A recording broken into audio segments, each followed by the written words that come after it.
raio rainay eo amin'ny Jesosy Kristy ianao, ny famindramponao izany no tsy malany retranay, ivelomanay isanandro, ary fantatray fa ny teninao dia hainao an'izay mahazo azy. Tonga ny fotoana izay ianonay izany, mitenena aminay, aoka ny fanahinao mahery no ampidina izany eo am-ponay, andresy lahatra ka mba hamoha avy zato hoe indray.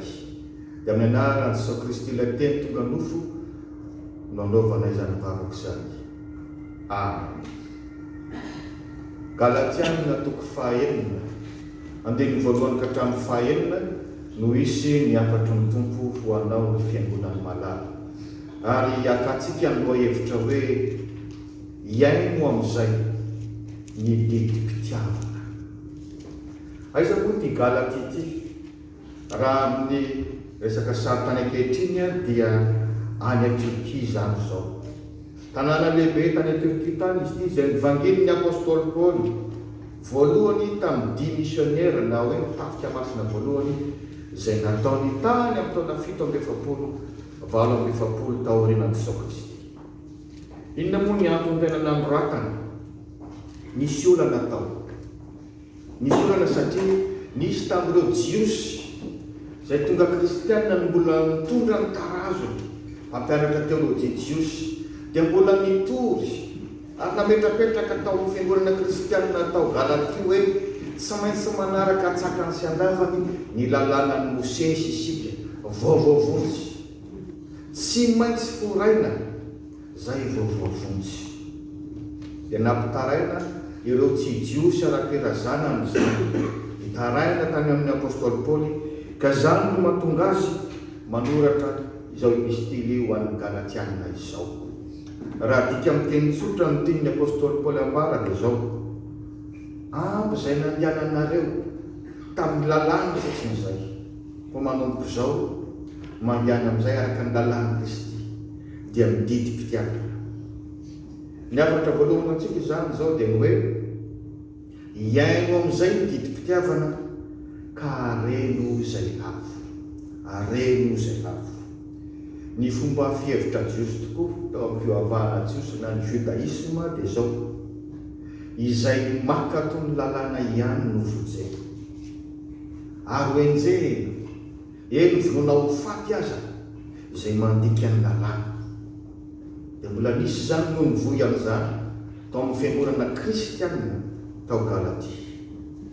Vokany lasa mifampiandriandry ankendro-toana ny karam-bavaka, lasa mora mifampiapanga sy mifanenjika. Zany hoe raha misy tratra nanompo tahaka ny vehivavy azo mijangajanga tamin'ny andron'ny tompo dia taritaritana anaovana fitsaram-bahoaka ary vonoana ho faty mihitsy aza araka ny lalàna.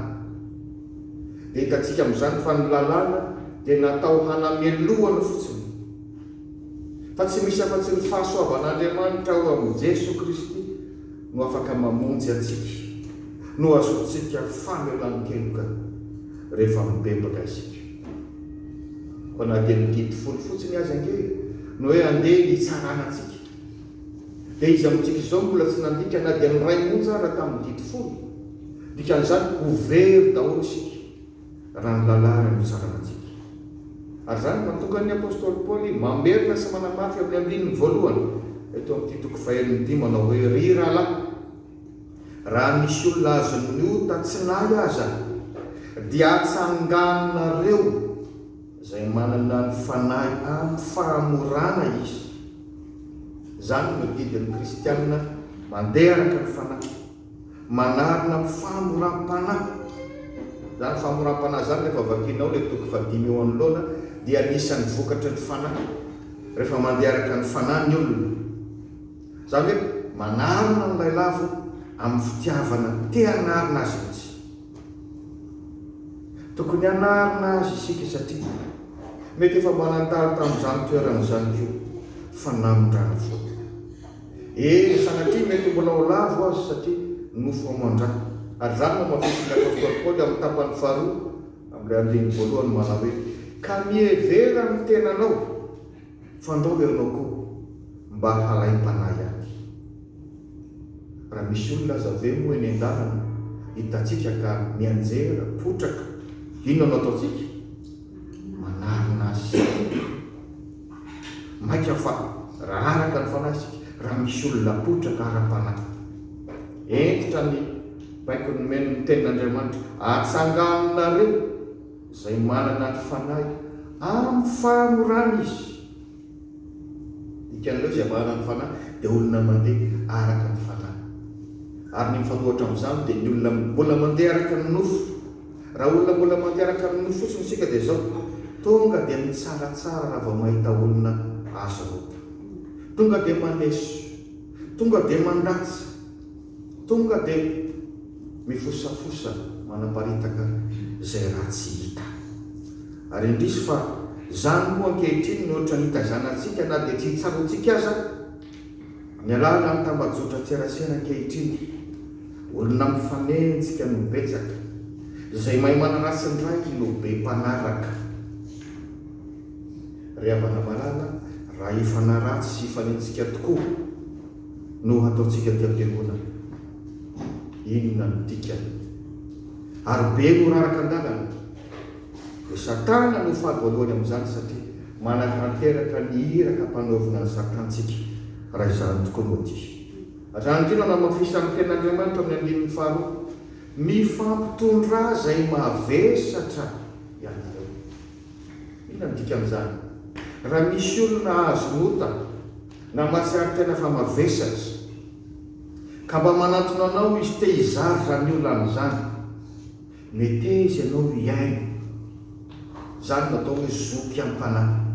Mety izy ianao hitondra mavaka, ampio izy hiarina.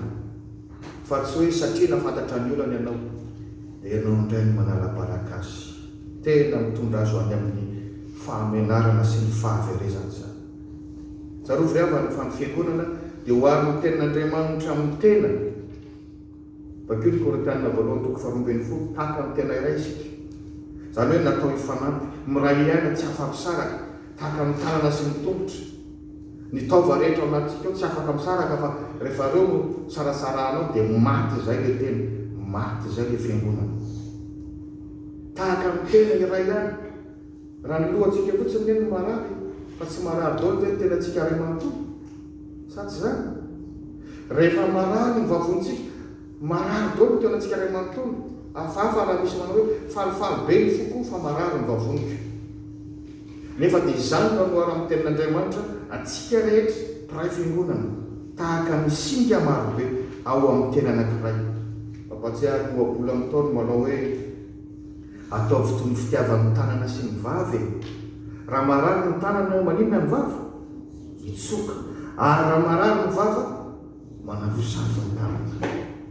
Rehefa tena manao izany sika dia ambara ny tenin'Andriamanitra amin'ny andininy faharoa hoe mahatanteraka amin'ny lalàn'i Kristy tsika izay dia mahatanteraka amin'ny didim-pitiavana. Ry lehilahy kristianina, fantatra fa tsara fa mbola be ny lehilahy rahalahintsika, iray fianakaviana ny mbola lavo, mbola azo rota, mbola tsy tonga ty am-piangonana. Mety eza ianao hiaino azy, hanatona azy. Mety eza ianao mpanarina azy. Indrindra ny mpiara-bavaka aminao, fa izany no antoka sy ny saka. Afatra faharoa sady farany. Iainao amin'izay ny didim-pitiavana, ka toano ny asa fitoriana filazantsara. Ka toano ny asa fitoriana filazantsara. Zao ny voalaza ny andininy fahaenina. Aoka izay ampianarina amin'ny teny mba hahafohy zavatsoa ho an'izay mampianatra. Ny devoly mahay mamafy hevitra hafahafa izay indraindray mba hahatonga antsika angatsika amin'ny fivavahana. Anisan'izany hoe fivavahana koa ve dia tokony hisy resa-bola. Eny tompoko tena mila vola ny asa fitoriana filazantsara. Fa na Jesosy Kristy ara dia nanendry mpitahiry vola tao anatin'ny apôstôly satria misy vola mila miasa sy miodina. Ary raha tsy misy vola miasa tao dia tsy ho vita angamba ny elaka fitoriana na mpanaovina ny Jesosy Kristy dia tsy voavonjy koa isika.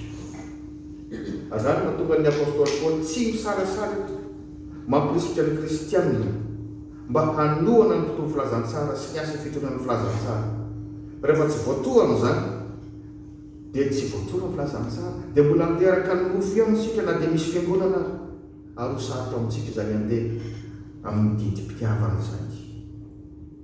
Marihana fa misy vokany zany fanentanana nataon'ny apôstôly Paoly zany. Fanenkabiazany reo fiangonana izay namorony dia nanampy ara-bola ara-pitaovana tamin'ny asa fitoriana izay nataony. Dia tamisaiko ny vitsivitsy ny fiangonana tao Antiokia any Turkia ankehitriny zany no niantoka ny lany rehetra tamin'ny dimisionnaire voalohany na mitafika masina voalohany nataon'ny apôstôly Paoly niaraka tamin'ny Barnabasy. Zareo asan'ny apôstôly toko 17 amin'ny voalohany ka hatramin'ny fahatelo. Ny fiangonana tao Makedonia any avaratra Grèce ankehitriny zany no nalohana ara-bola ny fitoriana mitafika masina faharoa atao hoe dimisionnaire faharoa nataon'ny apôstôly Paoly. Korintianina faharoa toko 9 amin'ny voalohany ka hatramin'ny fahatelo. Ny fiangonana tao Korinto any Grèce koa zany no nalohana ara-bola amin'ny Paoly amin'ny mampitoro filazantsara azy. Korintianina voalohany toko 1 amin'ny voalohany ka hatramin'ny fahaefatra. Ny fiangonana tao Efesosy koa dia nanao an'izany any Turkia zany. Ary zany mahatonga azy manentana any Galatia satria ireo no mbola tsy nanao mba hanao ny anjara. Ireo fiangonana rehetra ireo tsy hoe nanampy ara-bola sy ara-pitaovana fotsiny fa isaky ny mamangy amin'izany fiangonana zany ny apôstôly Paoly sy izay miaraka aminy dia nampiatra nona. Dia tena ndray tetika hatrany amin'ny asa fitoriana nitondra azy ambavaka. Ary ny apôstôly Paoly ao anatin'ny taratasiny dia maneho fisaorana hatrany amin'ireo fiangonana ireo ka milaza amin'ny tena hery lehibe ho azy ny fanohanana izay ataonareo. Dia manana loatra ary avana misaotra ity fiangonana ity ho ny fiaraha-miasa sy ny fampiatramonana izay nataonareo amin'izao famangina ianareo izao. Misaotra amin'ny fanohanana fa dia manohy ny asan'ny fiangonana tokoa ianareo arak'izay fanampitain'ny apôstôly amintsika taranaka ankehitriny. Zany na tsy zany mipetraka fanontaniana amintsika ihany zany ny kristianina isan-tokantrano isam-batan'olona. Azahoa izany fanohananao ny asan'ny fiangonana, ny fanohananao ny asan'ny fitoriana ny filazantsara araka an'izany.